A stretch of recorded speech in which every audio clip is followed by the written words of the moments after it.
Excerpts from a larger theological work. And now the word fury burrowing out of my chest. Yesterday I wanted to call it word song, but fuck that shit. This is a furious spur digging out of my lungs, and I'm nobody's inside-out horse. Nothing's gonna ride me like some divine force, but that's what it feels like sometimes, which makes it real hard to say there's no God when he's kicking me in the nards with his word song. So, spurred from a furlough, getting older's not so bad, says the empty 21er, but the company is terrible, and the commentary sucks, toggling on the voice of God. Your life, the director's cut, as he discusses why he chose to frame this shot based on the principles of the dismembered woman, relegating the feminine to object, thus elevating the male members of the audience to a transcendence befitting the image of himself. God in the recording booth recounting his derelictorial decisions and gathering his holy wood to full force. Image of man, image of wad, image of full-fledged bonerisms, dick God, image of rib, move southward, outward, image of the rib, caging woman again. Image of the rib, caging a woman again. Image of the rib, raging woman briefly. And then the image of the wood, caging the woman again. Image of the rib, caging the woman again. Mirage of the woman, casing spent.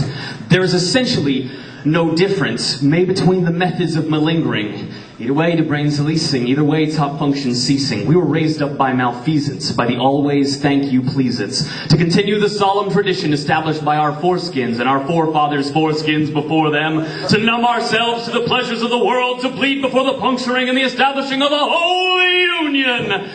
This is easy, but Sunday. To presuppose for cleanliness the severing of pleasance. And for fuck's sake, why do we always keep coming back to God? And for that matter, why do we keep coming back to school? Most of us, the coward screamers, wife achievers, never gonna love us, but never gonna leave us. Oh, I don't want this conversationalism again. Going on for much longer, methodical or no, directionless or known, starved, spangled, pen-striped or no, brings that mild desire galloping, brings the throw-shit rage uncoiling to prowl the premises in its own shadow, to order ground-covering leaves with spit into structures where the beast nests unstable and the westwards decay, and the new you believes just appeal because they're strange. But if raised a free thinker, would the late teens bring a God-hungry conversion? I can't say for certain, but the inverse is true. We, raised in church organs, slough off debris and wonder where the wish granter, oh, where could he be? Did it again, whoops. This egg is your brain. This egg is unfertilized, but yet may contain the chicken Christ. That's right, the door of your fridge might be where God attempts the virgin birth again. So careful when cracking and be slow to scramble. Scrutinize each egg before a lit candle. We need him alive so that when the time cometh, after he's clucked about peace and hen's suffrage, we can debone his breast meat and deep fry his thighs, scarf down the best goddamn meal of our lives.